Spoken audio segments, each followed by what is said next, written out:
Assalamualaikum dan salam sejahtera. Saya Fitria binti Muhammad Ruslan bersama kawan-kawan saya Siti Sarah binti Yaakob Zubir dan Abdul Muttalib bin Abdul Rahman dari Politeknik Sultan Azlan Shah akan membentangkan tajuk Kajian Kekuatan Lenturan Papan Partikel Campuran Habuk Kayu dan Serat Tandan Kelapa Sawit. Pengenalan. Industri minyak sawit merupakan tonggak ekonomi Malaysia dan memainkan peranan penting dalam pembekalan sumber makanan serta tenaga pada peringkat global.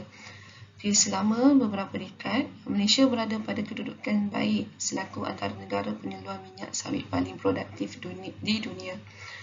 Menurut Lembaga Minyak Sawit Malaysia, MPOB, minyak sawit ialah minyak sayuran yang banyak digunakan di dunia. Penggunaannya pada tahun 2018 adalah berjumlah 70.21 juta tan dan menyumbang 30.9% penggunaan minyak seterlemak global. Laporan prospek masa kini dan masa hadapan biojisim kelapa sawit di Malaysia oleh ONOJA pada tahun 2018 menyatakan 10% minyak dihasilkan daripada satu pokok sawit, manakala lebihan ialah sisa biojisim terhasil seperti pelepah sawit dan tandan buah sawit kosong EFB. Jadi jika semua sisa ini tidak diuruskan dengan baik, ia bakal mendorong masalah pelepusan yang menjurus kepada pencemaran alam sekitar. Terdapat dua objektif bagi kajian ini, iaitu yang pertama adalah menghasilkan sampel papan partikel campuran habuk kayu dan serat tandan kelapa sawit mengikut nisbah yang berbeza. Yang kedua adalah mengkaji kekuatan lenturan papan partikel yang telah dicampur dengan habuk kayu dan serat tandan kelapa sawit mengikut nisbah yang berbeza.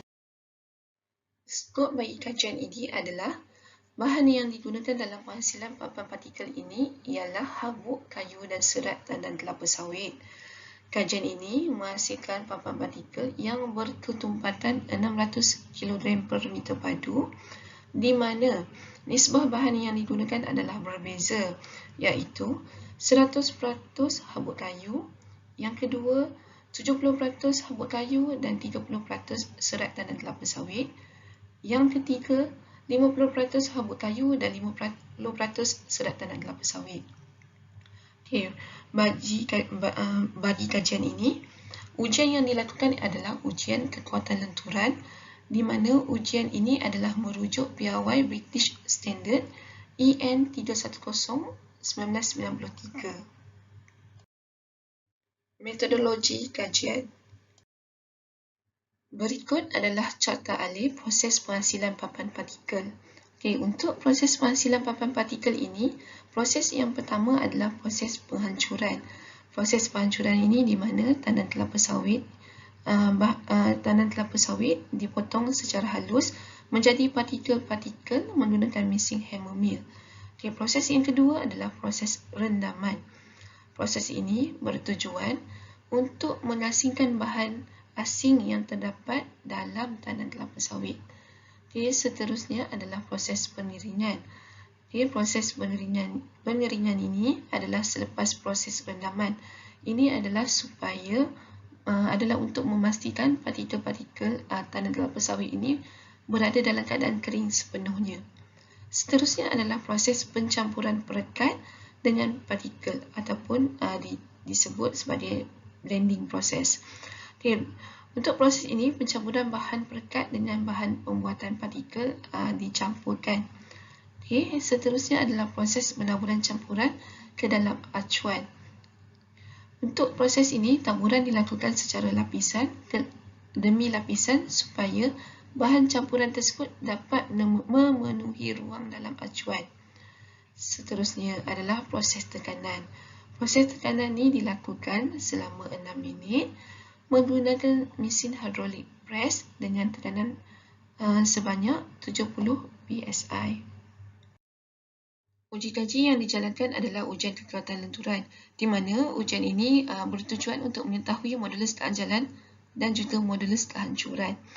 Untuk ujian ini, saiz sampel dipotong menjadi 290 mm darab 50 mm.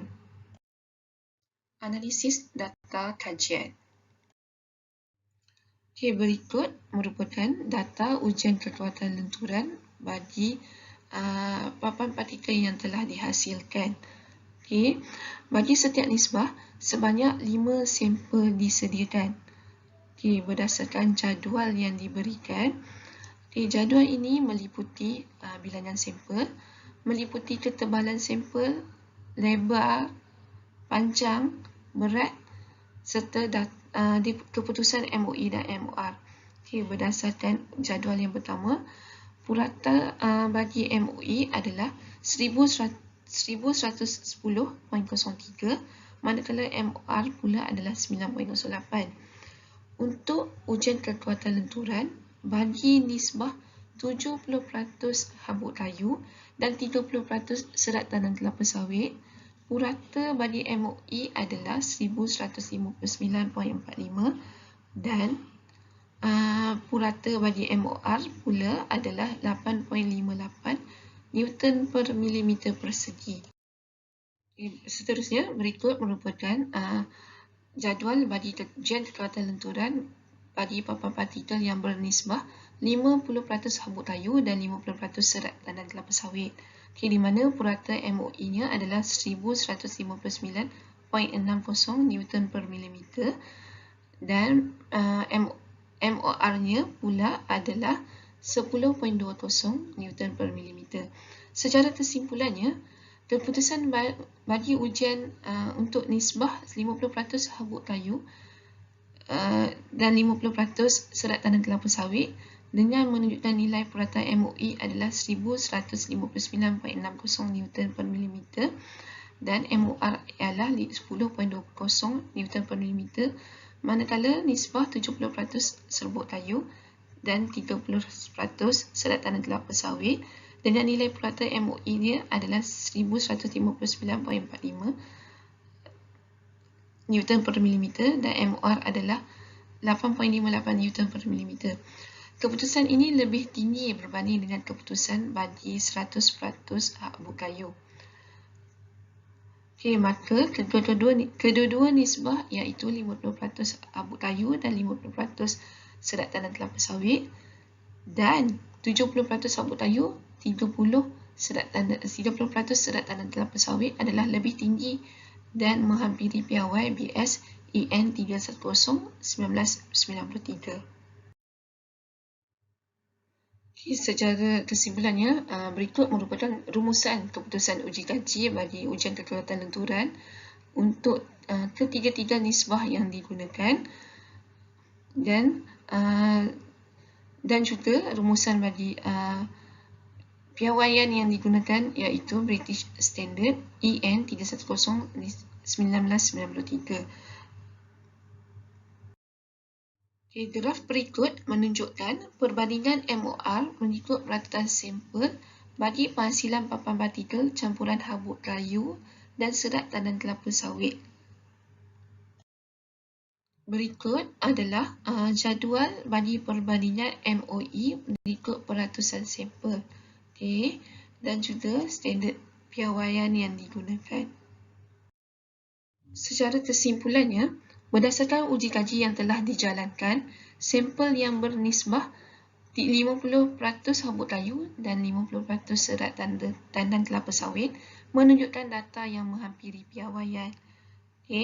Menurut Joseph dan Benjamin 1982, kekuatan modulus kekenyalan dan modulus kehancuran dipengaruhi oleh saiz partikel, di mana jumlah luas permukaan partikel yang memainkan peranan penting dalam menentukan kekuatan MOE dan juga MOR.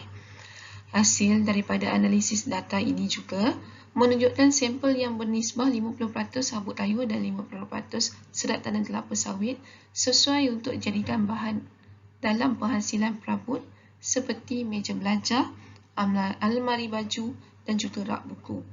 Di samping itu, sampel ini juga sesuai digunakan untuk pembuatan dinding pembahagi dalam pejabat yang pada kebiasaannya menggunakan gypsum board.